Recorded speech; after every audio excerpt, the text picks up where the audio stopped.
Hey there guys and gals, Anime Dude here, and today I'm really excited to share with you my personal rankings for every current manga in Weekly Shonen Jump. Ever since I first caught up and ranked them all 1 year ago, I've kept up with every new series in the magazine on this channel, and man, it's been one wild ride. Not only have some series managed to start and finish within this 1 year span, but only 8 out of 20 of the consistent series in Jump this year were even in last year's video. It's bananas how quickly things change. Likewise, if you want to join me in this journey and explore what all Jump has to offer, remember to subscribe and hit that notification bell. On top of covering each new series that comes into Jump shortly after it drops, I also plan on ranking older series that ended within different years past, kinda like I did when I ranked every Jump manga that ended in 2020. But also, I plan on ranking all of the current series on an annual basis like I'm about to do right now, so speaking of which, let's get a move on and get right into those rankings, shall we? Okay, so just like last year, I'm not going to give it any official ranking, but in case anybody forgot, I do want to mention that Hiatus x Hiatus, or just Hiatus if you want to be a stickler about it, is still technically serialized in Jump on an irregular basis. We haven't gotten a new chapter in over a year, and thinking about that kind of bums me out, considering how much I love this series, but regardless, I couldn't just not mention it, you know? Hope all is well, Togashi. We miss you and your manga. From the author of Bleach, we have Burn the Witch, a new story not set in Salem, but rather in reverse London, which is somewhere in the Bleach universe, I believe? Much like Hunter x Hunter, I'm not going to give it an official ranking, seeing as how it's not actually serialized on a weekly basis, but if you're a fan of Kubo and his works, it wouldn't hurt to check this series out. Heck, even if you're not, the story is short, so you may want to check it out anyways. It consists of an original one-shot, a short 4-chapter serialization that followed up where that one-shot left off, and a movie that was split into 3 episodes. Quite the unusual case with this one, and definitely not your standard release format, but since it's technically serialized with more to come, it would have felt wrong not to mention it, you know?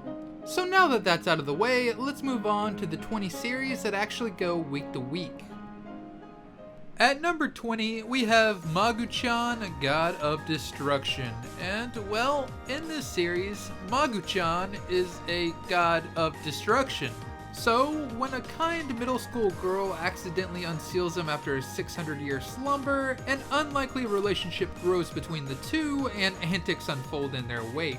The pure contrast and perspective is the source of a lot of the comedy, and I mean their ideas of common sense couldn't be further apart. On one hand, you have this pure little girl that views the chaotic deity as a friendly equal, basically treating him like a Pokemon, yet on the other hand, Magu-Chan views her as a lowly human disciple. Seeing this little pink jellyfish looking thing be so cocky has given me a good number of chuckles throughout my read-through. You see, unlike last year, there really wasn't one series in particular I found easy to put at the bottom of this list, and Magu-Chan has actually grown on me a lot compared to when it first started. But the gags in this series have gotten a bit old to me personally, and unlike some of the other gag manga in the magazine, the chapters are pretty lengthy with a hefty amount of dialogue. Me no like the dialogue, me just like the haha funny jokes. Yet, despite the dialogue being there, the series itself isn't all that deep or grand. It's fun at times and not a terrible read to be honest, but if I had to pick a series that feels the most like a chore to read each week, it would probably be this one. Moving on to number 19, I'm unfortunately gonna have to go with Build King. While I've never read Toriko or any other works by this author, I don't think it surprised any of his fans when I say that this is one of the most creative new series I've seen in a while. The entire fantasy world, the creatures that inhabit it, and its power system were constructed brilliantly around carpentry of all things, and while I'm not necessarily a huge fan that's having a blast with it each week just yet, I'm always left in awe at the pure creativity that this series puts on display. I have been since chapter 1. So far, it's managed to set itself up in a way that leads to loads of potential going forward, and should it make good on that potential, I could see this becoming a long-running series for years to come. It's worth keeping an eye on. But while I'm genuinely enjoying a lot of the series in Jump right now, this series in particular hasn't quite nailed that enjoyment factor for me just yet, which is ironic considering it has an animal called a nailmole in it, am I right? Huh. get it, because everything is based off of carpentry and stuff, including nails, and yeah, that was bad. Moving on. While I enjoy marveling at the creativity and world building each week, I haven't necessarily become attached to any of the characters just yet, and the direction of the narrative itself has been a bit too cliche for my taste as well. Assuming this series goes on for as long as I think it has the potential to, there'll be ample opportunity for me to grow attached to some of the characters, and for the story itself to really get going, but until then, I can't bring myself to put it very high on this list. At number 18, we have me and Roboco, and god, it bothers me that it doesn't say Roboco and I. Anyways, it's a wholesome story about a boy, his friends, and his robotic maid. It really has grown on me compared to when it first started, but I hate to admit that it's still not that great in my opinion.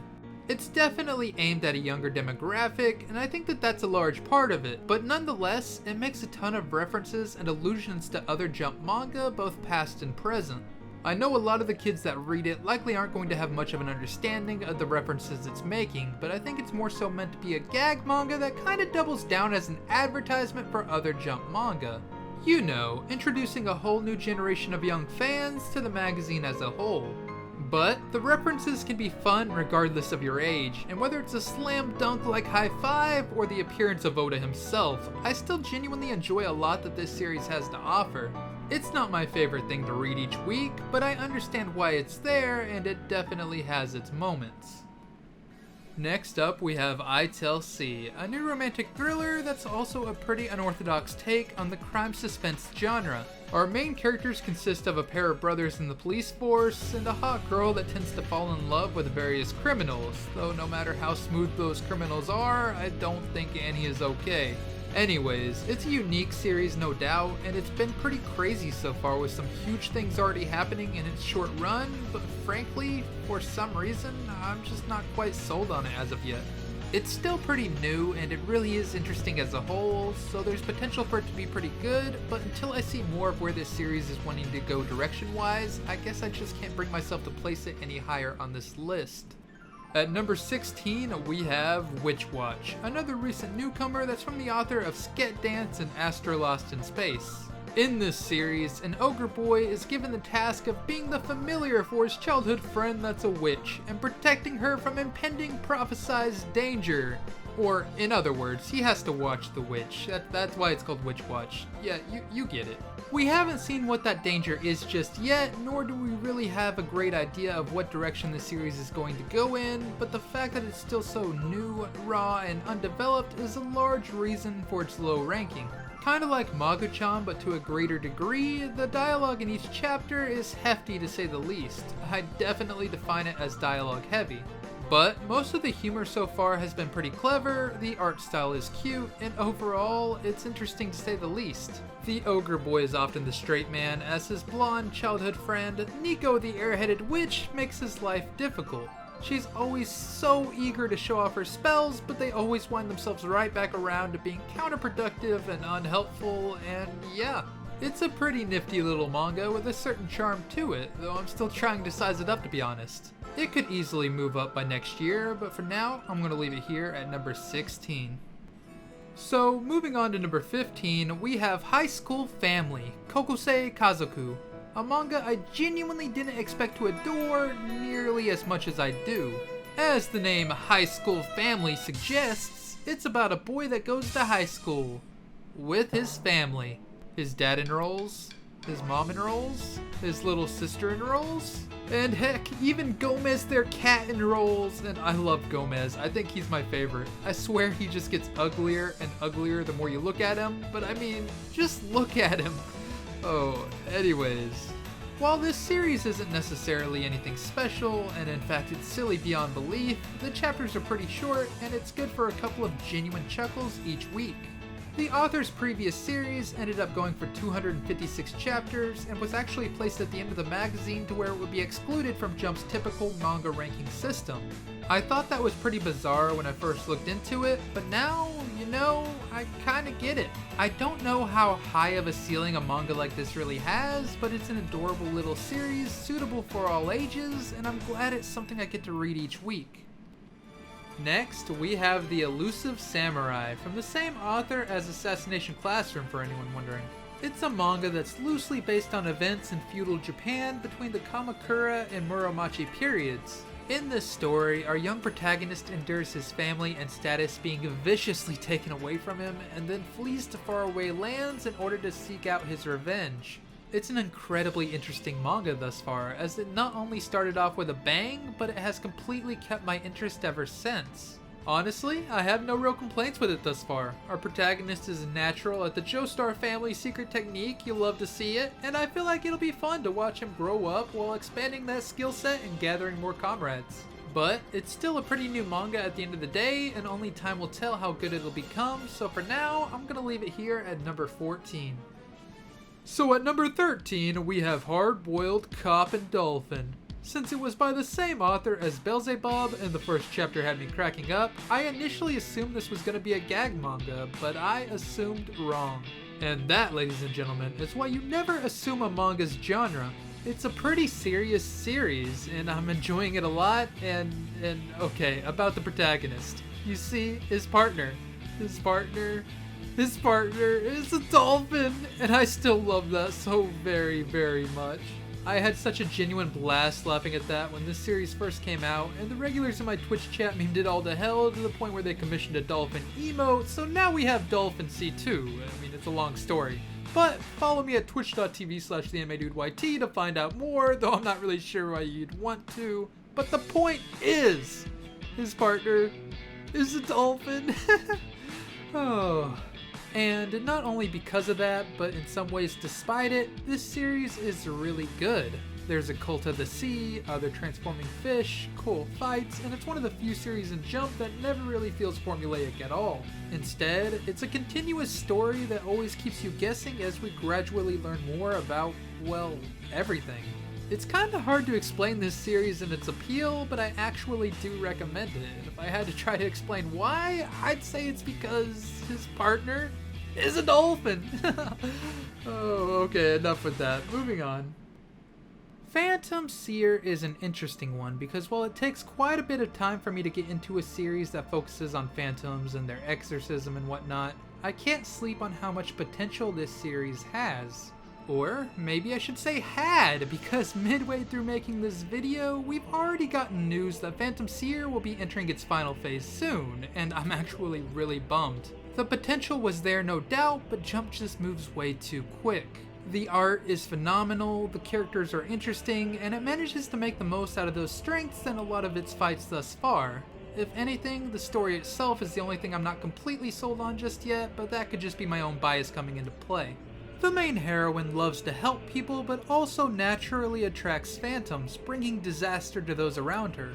But she's aided and protected by a rather unmotivated shaman who simply wants to be a normal person. And I mean, I like both of them and their chemistry, but aside from that, the whole plot just feels pretty generic to me. Regardless, I'm sad to hear it's ending in the near future. This is why we can't have nice things. Okay, so I'm extremely biased towards sports manga, and the fact that I'm just excited to have a new one I can read each week is a huge reason I'm ranking this one as high as I am, despite the fact that it's still so early into its run. A young catcher undergoes a Affirmation in order to prepare for high school baseball, fails the tryout at his school of choice, and then decides to build a team from the ground up with a talented pitcher he met at the tryout.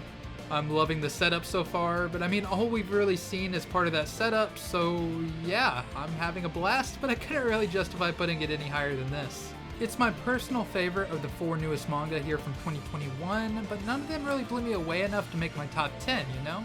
Anyways, without any further ado, let's get right into that top 10 now, shall we? Shockingly, Black Clover has fallen down in my rankings, and it's done so despite how solid recent chapters have been. It's a really good series that gets me hyped each week, but while it continues to fill that craving I have for classic mainstream battle shonen, it's simply just pretty good at the end of the day. That's not a bad thing or knock on it. I like it and adore a lot of the characters, but I don't really feel like it's trying to revolutionize the genre by any means. It's just content with what it is, and while that's a great strength as far as identity goes, I can't say I enjoy it quite as much as I do other similar series. Our main character, Asta, is a boy born without any magic in a world that puts so much importance on it. Regardless, he trains his body up from a young age and relentlessly strives to become the Wizard King. In the typical shonen fashion, he's given the power of anti-magic, which basically grants him the capability to counter most opponents he would encounter while still forcing him to work and train incredibly hard. And I mean, it's just a really well put together shonen series, and I really adore Asta and a lot of the incredible allies he meets over the course of his journey. The Black Bulls have a lot of cool members, and I mean there's other cool characters as well, Mario Leona, Charlotte, etc. The list goes on and on. That being said, I think it's the world itself, its power system, and the overall direction of the story that have caused me to lose a bit of interest in it compared to last year. Aside from a few twists and turns, the power scaling is simply on an indefinite incline, and most major battles boil down to Asta making use of his devil powers and/or anti-magic. So basically, it just feels standard and predictable, and I don't see it going on for too much longer without an inevitable drop in narrative quality. Maybe. I don't know. To be honest, this pick right here is the one I'm least confident in. There are weeks where I would rank it much higher, and there are some where I'd rank it much lower, but overall, my enjoyment just kind of fluctuates, so yeah, I'm just gonna kind of leave it right here in the middle. Following up Black Clover, we have a relatively new manga called Sakamoto Days. An ex-hitman becomes a family man instead, and it's awesome. While it's kinda hard to tell where the plot will go from here on out, I'll probably be here for it. The insane amount of action scenes we've gotten from this manga were all choreographed exceptionally well, and I just find them to be entertaining as heck. Plus, it's kinda funny. Those two things make this such a quick and fun read because, you know, it's all action, it's all funny, it's few words. Me no like a lot of words, me like ha-has, me like the boom bam whoosh action stuff. Heck yeah, this is great. Perhaps it's just my simple caveman brain, but you like what you like, and I just really like this series. I've looked forward to it a lot each week since it came out. It's a simple manga for a simple man like me, and it does all the things I've praised it for exceptionally well, so yeah, I'm gonna leave it here at number 9. Ayakashi Triangle. Such a unique series in this magazine as it essentially holds the ecchi slot in Jump at the moment while still managing to provide a decently entertaining narrative. The role/powers of the main heroine creates a narrative similar to Phantom Seer, but when our protagonist first rescues her, the situation complicates as he's turned into a girl by the Ayakashi they fought. Then, he's stuck like that until they maybe someday manage to turn him back, and this scenario creates plenty of opportunities for both comedy and ecchi. So, do you like cute anime girls? Cause Ayakashi Triangle has cute anime girls. Sort of. Boom! Enough said. Heck yeah! Hip hip hooray for cute anime girls. Jokes aside though, the art we get from Kentaro Yabuki throughout is astounding. Some of the very best in Jump, and if you watch the Ayakashi Triangle video I made when this series first dropped, you'll understand a bit more about how big of a Kentaro Yabuki fan I am. This man's art has only gotten better and better over the years, and I am here for it. But the fact that I actually find the plot of the series to be pretty dang engaging as well is huge. You see, I'm not a huge fan of ecchi for ecchi's sake, so I'm definitely enjoying Ayakashi Triangle way more than I was enjoying Yuna and the Haunted Hot Springs at first. I'd say Yuna is the ecchi series that basically replaced in Jump, thus the comparison, but yeah, if ecchi is your thing, or maybe even if it's not, feel free to check this series out. I'm having a lot of fun with it thus far. From the ecchi to the action to the Ranma-like comedy, it just has a lot to offer. Alright, so at number 7 we have Undead Unlock, which is a series that has shocked me with its quality and entertainment value over the past year. I ranked it pretty low last year due to the fact that it had just started and I didn't really know how it was going to shake out, but man, it has not let me down in the slightest. A girl who brings misfortune to those around her meets an immortal man who can't die, and they all have cool powers intended to defeat God and save the world or something. I don't even know, it's some shonen stuff, you feel? I mean, it's kind of wacky at times, and when I first started it, I wasn't really sure what to think. I could see the potential, but I could also see it easily devolving had they taken it in a different direction. However, on top of just being a fun time, this series has some of the most creative powers, fights, and fight outcomes that I've seen in recent manga. It's also fascinating, and it throws in a tidbit of romance as well, so honestly, I've just had an absolute blast while reading it. 'Tis definitely a series that's proven its worth to me over the past year, and shot up these rankings as a result. Speaking of shooting up the ranks though, just wait until you see the next manga on this list. So, yep. I know I'm never wrong, but this time, I was wrong. Sort of.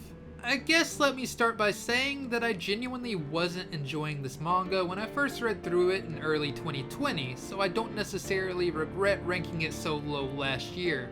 These are my personal rankings that represent how I truly feel about a given series in comparison to its peers, and I try to approach that as genuinely as possible, regardless of how unpopular some of my rankings may be, you know?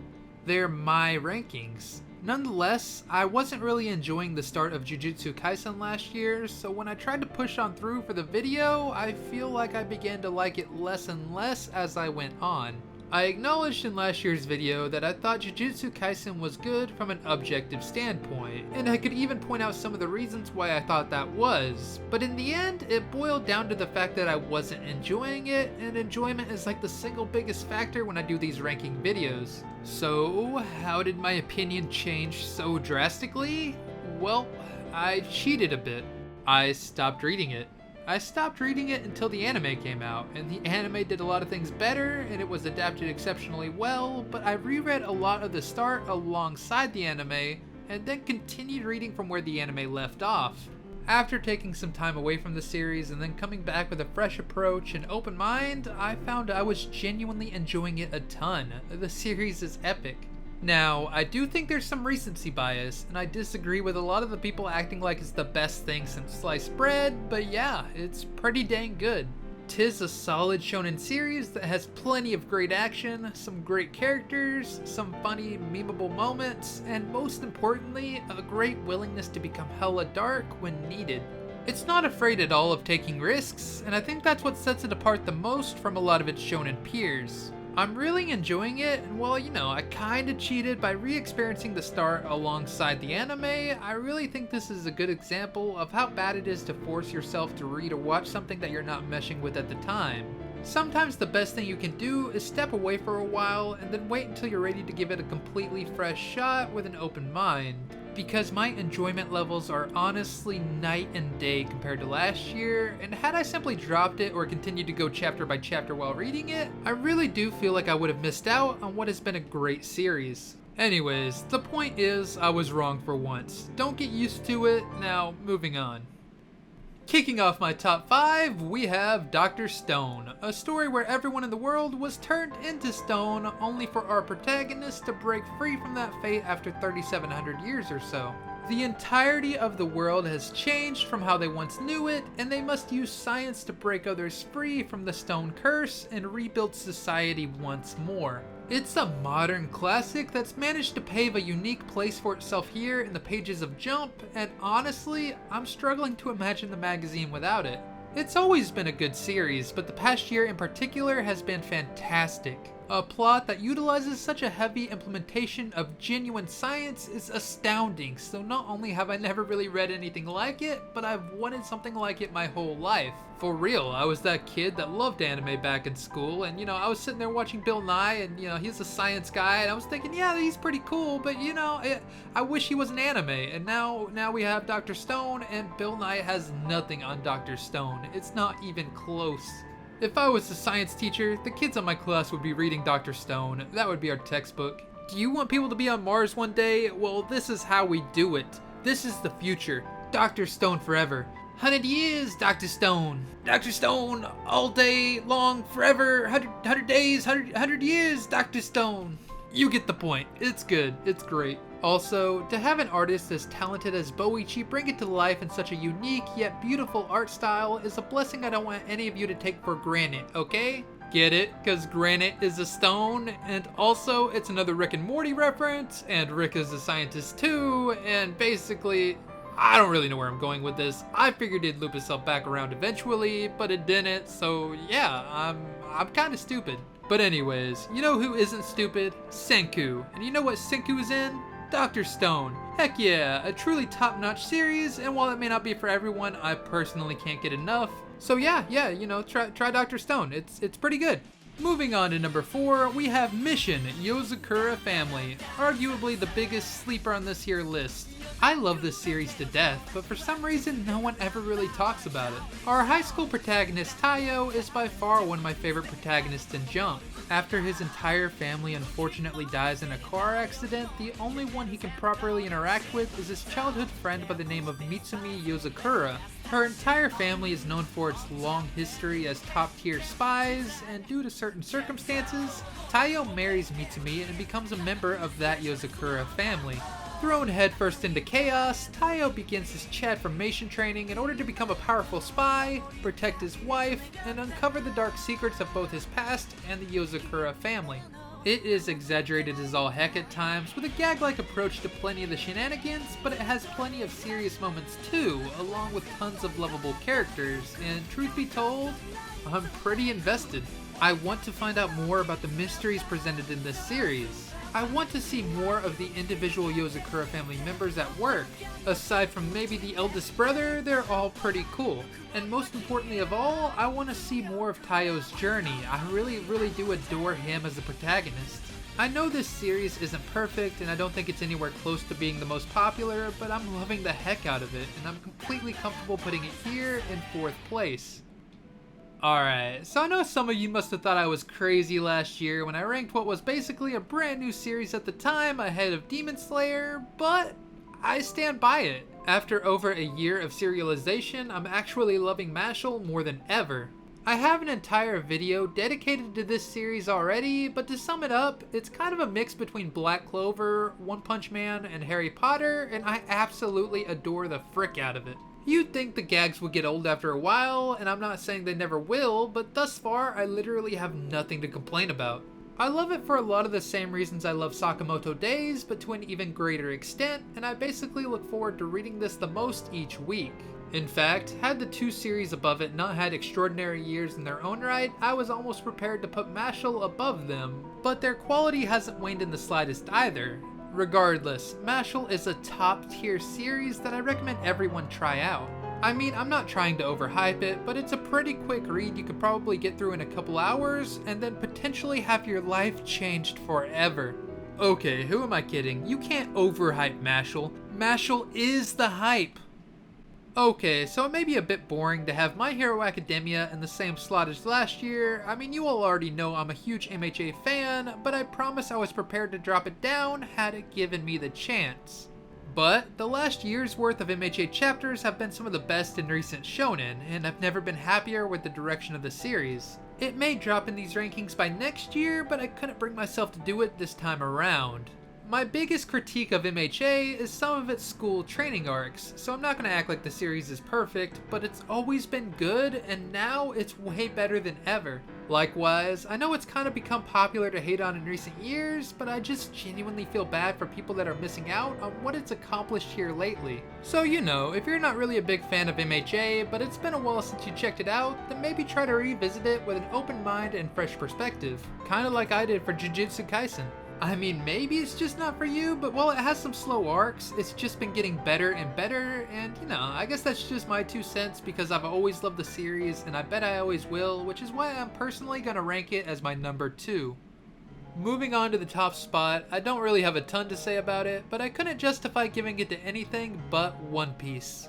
Yeah, I know, I'm a One Piece fanboy, and it may be kind of boring for me to place it here each year, but trust me when I say I'd be willing to dethrone it if something better came along. However, the culmination of how much this series has done, combined with the fact that it's consistently as great as ever, it's just too much. I don't want to spend too much time talking about it, because everyone already knows what One Piece is, but the one thing I do want to say is that it's all about enjoying the journey. If you're someone that has read One Piece, then you probably know why I love it, but if you haven't tried it out yet, don't let the length deter you, because catching up is overrated anyways. It's a fun adventure, and while no one series is for everyone, of course, you hate to see anyone not even give something this great a shot, you know?